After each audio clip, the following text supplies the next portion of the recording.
बिस्मिल्लाहिर्रहमानिर्रहीम। अफसोस काश कि मैंने फ़लाँ को दोस्त न बनाया होता।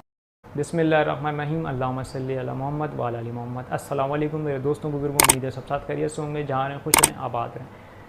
दोस्तों, हमारे बड़े बूढ़े कहते हैं कि अच्छी सोबत इख्तियार करो, अच्छे दोस्त बनाओ, अच्छे लोगों में उठो बैठो, नेक लोगों में उठो बैठो। तो क्या मतलब ये नसीहत इनकी ऐसे ही होती है?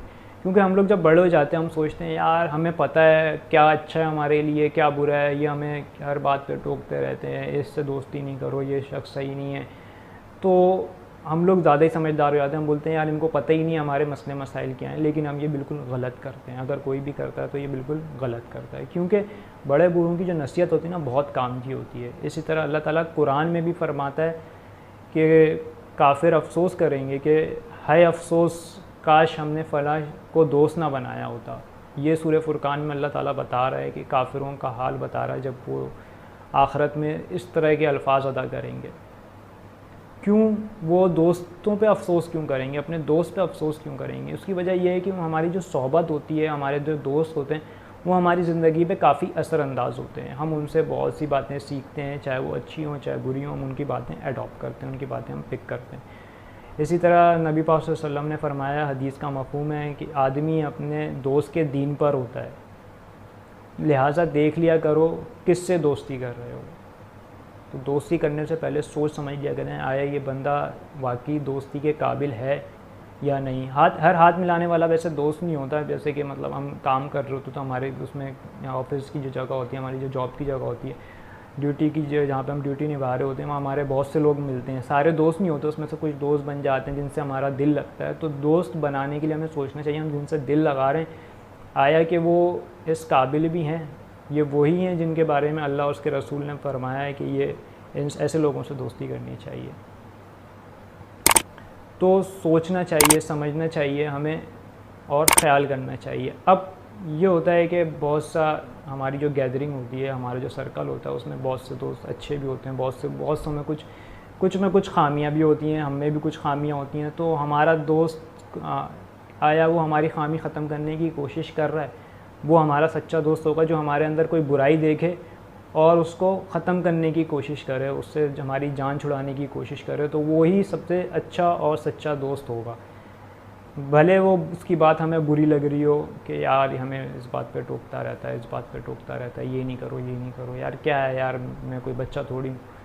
तो लेकिन अच्छा दोस्त वही होता है जो हमारी अंदर से बुराई ख़त्म करने की कोशिश करे।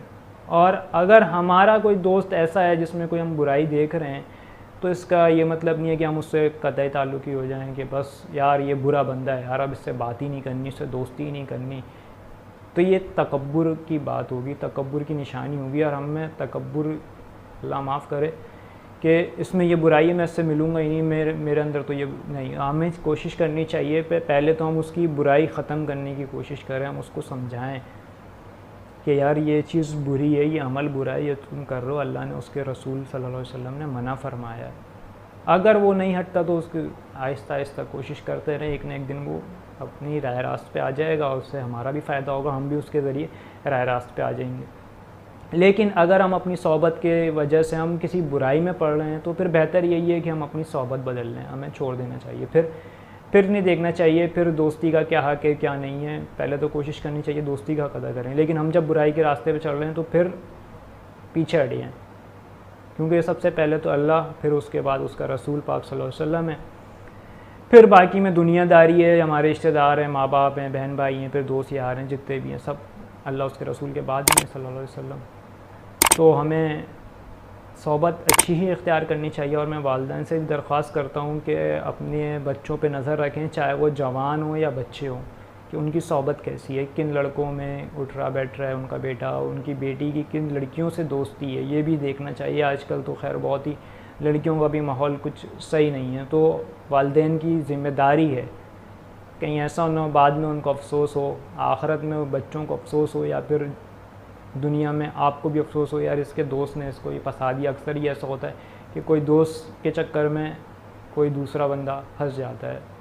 तो कोशिश करें कि बच्चों पे नज़र रखें, अपनी औलादों पे नज़र रखें, और दूसरा हमें भी कोशिश करनी चाहिए हम अपना हम अपनी आखिरत के बारे में सोचें। भले हमारा दोस्त कितना ही काम आ रहा है, वो दोस्त तो वही होता है जो हमारी मुसीबतों में काम आता है, लेकिन हकीकी काम आना क्या है, जो हमारी आखिरत सुधारने की, हमारी ज़िंदगी बेहतर बनाने की कोशिश करे, वो हमारा सच्चा दोस्त ही होगा। बाकी कोई दोस्त नहीं है, ये सब फिर टाइम पास ही होगा। क्योंकि उलमाए कराम कहते हैं कि जो शैतान होता है ना, शैतान वो भी दोस्त की शक्ल में ही आता है, हमदर्द बन के ही आता है। क्योंकि शैतान हमारे सामने आ गया तो अक्सर लोग शैतान को फिर गलत ही समझते हैं, बुरा ही समझते हैं, शैतान से तो फिर भागेंगे ही या शैतान को भगाएंगे। हमारे सामने आ गया तो हम यही बोलेंगे ला हौल वला कुव्वता इल्ला बिल्लाह, हम अल्लाह से पनाह मांगेंगे, शैतान मरदूद से अल्लाह की पनाह मांगेंगे। और लेकिन शैतान क्या आता है, दोस्त की शक्ल में आता है। शैतान हमदर्द बन के आता है, यार देखो मैं तुम्हें ये बताता हूँ, ये कर लो, ये कर लो। जो पुराने ज़माने में मतलब जो जितनी भी बुराइयाँ फैली हैं, नाच गाना और ये बुत परस्ती वगैरह, ये शैतान ने इसी तरह तो आके बहकाया है, दोस्त बन के, हमदर्द बन के कि ऐसा कर लो, वैसा कर लो।